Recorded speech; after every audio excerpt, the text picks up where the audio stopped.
What's up, everybody? And today we are reacting to weapons so terrible they had to be banned from war. I have a few ideas on what I think this might be, or a few of them. But yeah, let's see what the video says. This is by the Infographics Show. Obviously, these guys over here are amazing that make these videos. So link down below to their channel.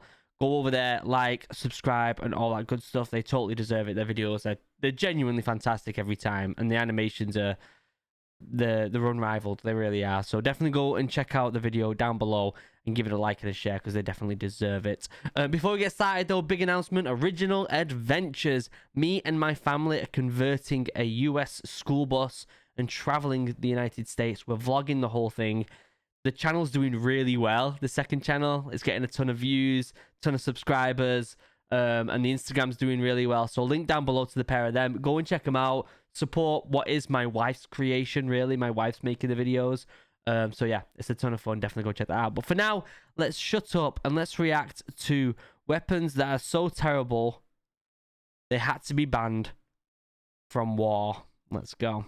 As you may have seen in some of our other shows, while it may seem a contradiction to some people, in conflicts all sides should follow a set of rules concerning the ethics of warfare. Yep. You have likely heard of the Geneva Conventions, which are a set of treaties and protocols that ask countries if they should fight against each other, they should at least try to do that following humanitarian principles. For example, countries should care for the wounded, they should not abuse POWs, they should respect a soldier's religion, and they should not use weapons deemed unfair play on the battleground. Okay, let me tell you this. First and foremost, war is not humane. So the idea that these acts are less, humane than war itself is stupid. But secondly, if we end up having a big war, the US or NATO or the European Union against another big powerhouse like China or Russia, any other country, if you even went against like France or Spain or Germany or whatever again, would they follow these protocols? Would they really? Do you really think some of these big countries would respect other religions or use certain weapons that we seem unethical? Do you reckon they would care for wounded? If it was like World War II and World War I again, because I don't think so. I really don't. That means, because in the end of the day, it's happening now. Jungle warfare is happening now, right? So, back in Afghan, people are blowing themselves up. When they're strapping bombs to kids. So it's already not happening. It's already failing. What I think is happening is countries like the US, the UK, the European Union, and NATO, they're using this Geneva Convention to show that they have moral justice, right? They're being like, look, we're trying our best to make this moral justice. Even if you don't abide by these rules, we're going to set these rules because we're morally superior. Now, war is war. War is war. But I get it. I just think that when it comes to a war, I know that sometimes it's inevitable and it's unavoidable, but for the most part, none of it's humane. No matter what side you're on, none of it is humane. There's always bad apples in each military. There's always someone from the US or the UK military that's gonna, not abide by these rules and do some nasty stuff that's inevitable. So I don't know, guys. I don't know how I feel about the idea of the Geneva Convention. I like it, obviously, but I think war should be banned in general. We just shouldn't ever go to war. It should be a treaty where we sign it, no one ever goes to war, no one ever invades any other country. We all just be happy with what we've got. And it's the latter which we'll discuss today in this episode of the Infographics Show. Rant over. Weapons in warfare. Blinding laser weapons. We'll start with weapons that sound kind of modern, and these are the tools that could be used to destroy the eyesight of enemies. These types of weapons were banned under Protocol 4 of the 1980 Convention on Certain Conventional Weapons, and the protocols covered weapons that could permanently blind someone, not just temporarily dazzle a person. Do such weapons exist? Motherboard wrote in 2014 that indeed, the USA has many lasers that could permanently blind a person, but the country does not use them for that purpose. But sometimes there was a fine line between dazzling and doing much worse. The US media has said China has some very similar technology calling some weapons blinding lasers. And while no soldiers have been blinded as of yet, the US military has asked if these weapons don't breach the protocols. Landmines. Possibly a soldier. So blinding lasers, they've been made. Why would they? If the US and China were very like, we are 100% going to stick by the Geneva Convention, they just wouldn't make them, but they made them. So. Worst nightmare are landmines, explosives which have been used in various war movies to show us just how barbaric war can be. Under the protocol on prohibitions or restrictions of the use of mines, booby traps, and other devices, landmines are now at least restricted. Non-detectable anti-personnel mines are not allowed, as are mines that are placed outside fenced areas. According to the UN, a lot of damage is still being done, as there are still so many mines laying around the world. According to an article written by UNICEF, there are around 110 million mines globally that are just waiting for someone to walk over them. There's no date on this article, but it said hundreds of people around the world are still being killed by landmines every year. As for booby traps, you can find lots of articles written about how they were used during the Vietnam War. Thankfully, in conventional warfare, these things are now also banned. Flamethrowers. Another weapon you may have seen in numerous war movies is the flamethrower. These are called incendiary weapons, and they're now banned for certain uses under the Protocol on Prohibitions or Restrictions on the Use of Incendiary Weapons. They're not completely banned,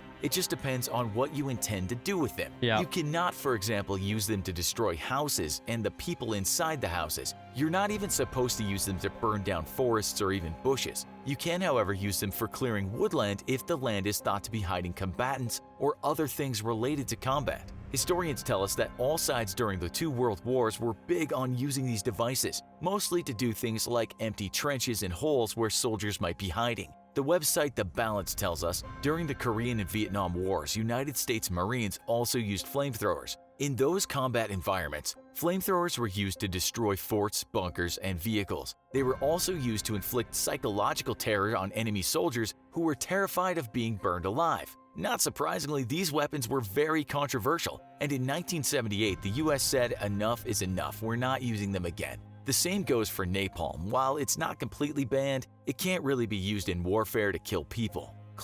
Yeah, so I get it, but they've already been used in war before, and we can see the atrocities that they make, that they do. So, I mean, I don't know, guys. Like, the Geneva Convention is people... I think it's just a bunch of people trying to be hopeful. That's what I think it is. Obviously, the UK and the US and a lot of European Union countries and a lot of NATO countries really try their best to stick by it 100%, right? And they'll say that. But whether they do in war is another question, right? Cluster bombs. Many countries around the world have signed the Convention on Cluster Munitions Treaty. These are bombs designed to be dropped and then expel a number of smaller bombs, sometimes called bomblets. For this reason, sometimes in the US they got the nickname popcorn bombs or firecrackers. As you can imagine, these things can be a bit unpredictable, and so it's not always easy to judge what will be destroyed. This is the reason many countries have now agreed that they should be used no more. This only happened fairly recently though, and you can find examples of when these kind of bombs were used by the UK, the US, and many other countries not that long ago. One of the main reasons for trying to stop the use of these things is that those bomblets might remain unexploded, and then one day a very unfortunate civilian comes across one of them. Nerf gas. If any of you have seen the TV show Homeland, you'll know that possibly one of the most frightening things in the world is what's known as nerve gas. Any gases in general in warfare should be banned. I'm pretty sure they are, but they're horrible. They're horrible. We had to practice gas attacks in the Royal Marines training, and it was disgusting. Just the fact that you thought gas could, like, you had to quickly get your gas, like, you panic. Like, it's as if it's like being attacked by something supernatural. You can't see it sometimes. Sometimes you could smell it, right? Obviously, we didn't have any gases that we used in the Royal Marines, but this is what they were telling us. You can't really see it for the most part. Sometimes you can smell it, but it's something that's just in the air, and you don't know where it is. So you panic and get your gas mask on. It's like being attacked by something supernatural, and it destroys your body. They're disgusting. Disgusting. In that show, the use of sarin, a kind of nerve gas, was explored. While Homeland could be said to be quite implausible at times, how it depicted sarin was by no means over the top. What basically happens when you're hit by the nerve gas is your body malfunctions, your nervous system stops working, internal hemorrhaging happens, and death is likely to follow. Before that, you might start foaming at the mouth, suffer convulsions, and then pee and poo yourself. Your organs will then stop working, and that's the end. Mustard gas. This is another nasty chemical agent that does very nasty things to people. You can see what it did by reading about the 2 world wars. It's supposed to smell sweet, doesn't it? That's what I've heard. Those that experienced mustard gas poisoning might experience temporary blindness. They might suffer horrible burns on their skin, and their lungs can be severely damaged. Wow. If they don't die, soldiers often had to endure horrific pain from severe burns. Nowadays, it's unlikely you'll see the use of this gas, as most countries have ratified the Chemical Weapons Convention. Mustard gas is known as a blister agent, but other gases, such as phosgene gas and hydrogen cyanide, are also banned. Tear gas. You might be surprised to hear that tear gas is banned in war, just because it's still quite regularly used on citizens. It's still a chemical weapon, but it's one of the least harmful weapons of its kind. For that reason, it can still be used to disperse crowds of rioters, but using it on the battleground would be sending a bad message. In a riot, it's believed that this gas can prevent a more deadly or at least aggressive use of force. Shouldn't be using tear gas, I don't think. Tear gas is gross. If you've ever been tear gassed, I have. It's horrific.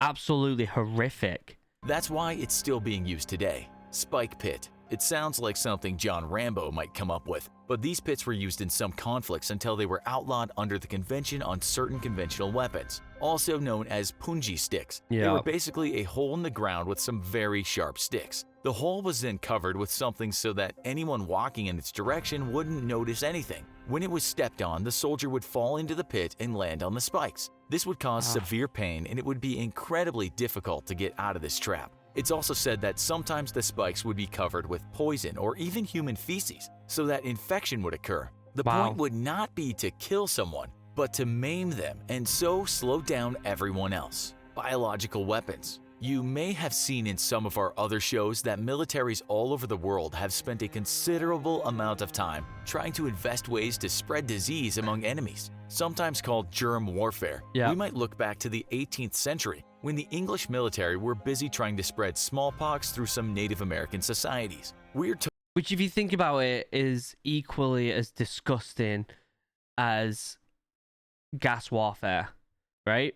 So these Native Americans had no idea what this disease was, I'm sure. I don't know the history of it. And yet, hundreds, maybe thousands, I don't know the actual numbers, were just being wiped out because of it. And that is scary. I mean, it's like the virus right now, isn't it? Like, you can't see it. Like, people go out, they're paranoid. Scary, guys. Scary stuff. Told that with a green light given by Winston Churchill, tularemia, anthrax, brucellosis, and botulism were made into weapons during World War II. It wasn't only the British, though. France, Germany, the USA, and Japan were all busy weaponizing disease. You name it, all the leading nations of the world were doing the same thing. This is what I was saying about how no one, like, I get it, like USA, Britain, NATO, all these countries that we consider majority of the Western world, and there's other countries as well, you know, like Australia and stuff that are part of the Geneva Convention. Like, they're all trying to be morally superior, but they've all done it. They've all done some absolute I mean, Britain, I mean, I'm obviously incredibly proud to be English. Britain pretty much destroyed the whole world, enslaving people, going to the US, you know, like, pretty much destroyed cultures. You know, and now we're turning around. I get it. Now we're turning around and being like, we're gonna use the Geneva Convention. If there's ever a war, we're gonna abide by these rules. I get it. They're trying to be moral superior, but I mean, war is war, and I feel like these countries, including the USA and Britain, Germany and France and Japan, I feel like they're all gonna use these tactics if it was life or death. I honestly do, and it breaks my heart because I think they're all equally horrific. At times, weaponizing even the bubonic plague. Thanks to the Biological and Toxin Weapons Convention, we hope that those days might be over, although that won't have any effect on the work that terrorists do. We might also add that in the past, such weapons weren't only designed to hurt people directly, but they were there to spoil crops and make livestock sick. Dirty bombs. These things were designed to radiate an area and so make that place uninhabitable. These did not have a blast, but as we said, just created a lot of radiation over a given area. We're told that they likely wouldn't even have caused that much damage, but they instilled fear in communities and so were useful. Bat bombs. We've designated an entire show to these utterly strange things, so you should take a look at that. What these were is what they sound like, which were bats carrying small bombs. What? They were designed by the USA to fly over Japan, and there, lots of bats would be released and each bat would find a safe place to hide down in the city. Many buildings at the time were made from wood, and when the bat bomb went off, a fire would start. Such things these days would be banned under Protocol 3 of the What? Convention on Certain Conventional Weapons. You can't exactly control where the bat will go, and you're not allowed to use weapons when you have no idea what the target will be. This could cause Wow. untold harm to civilians. Invisible fragments. An entire protocol in the Convention on Certain Conventional Weapons is Protocol 1, which restricts weapons with non-detectable fragments. This is simple enough. You can't employ any kind of weapon which might leave bits of itself in another person that cannot be seen even with X-ray. That means Right. that you're not allowed to make a weapon that leaves plastic in the body, as Yeah. this can be hard to find. You can use plastic in a weapon's production, but plastic shouldn't be part of the design primarily to hit the person or persons. I feel like this is the least likely one to be followed. Like 100%. If there was a giant war, and I mean, when I'm giving these hypothetical reasons about countries going against the Geneva Convention, I'm talking like super hypothetical giant war that might destroy the planet, like World War III style. I'm not talking like a war in Afghan. I'm not talking about a Vietnam War, which is horrific, or a Falklands War, which is horrific. I'm talking about a giant war, right? If there was a giant World War III, countries would use this type of stuff. 100%. Let me know in the comments. Do you agree with me? We should add at the end here that many countries have agreed not to use these weapons, but others have not signed the treaties. Some countries have also signed, but done that with what are called reservations. Do you think these weapons should have been banned? Would you like to see anything else added to this list? Tell us in the comments. War should be added to the list. War in general. Just end war. No more wars, guys. They're stupid. You can be... There's other ways. There's other means. And then I know sometimes, like World War II, World War I, war is inevitable, but I think it's ridiculous sometimes. What do you think? Let me know in the comments. It's kind of like a weird subject, isn't it? It's like what's morally superior in a thing that's... It's like picking... I don't know. It's hard to come up with an analogy right now, but it's like trying to pick the least rotten apple, right? Do you get what I'm saying? Let me know in the comments what you think. I think banning some of these weapons is a good start, but, you know, war should be... we should just not go to war anymore, ever. We should be trying to figure out better means. And let me know in the comments. I might be living in fantasy land, because obviously, you know, the ideal situation that there's never a war, but that's never usually the case, is it? But for now, members, you're amazing. I love you. I couldn't do this without you. I honestly couldn't make videos every single day if it wasn't for these members right here. So thank you for supporting the channel as much as you do. I truly, truly appreciate it. Links down below to original adventures. Me and my wife are traveling the country in a US school bus. We're converting it, vlogging the whole thing on YouTube and Instagram. Link down below, original adventures. Links down below to all my socials, including the 2 links to Discord, the military link, and the geek link. Also link down below to my podcast and my Twitch stream, where I stream every Tuesday and Thursday.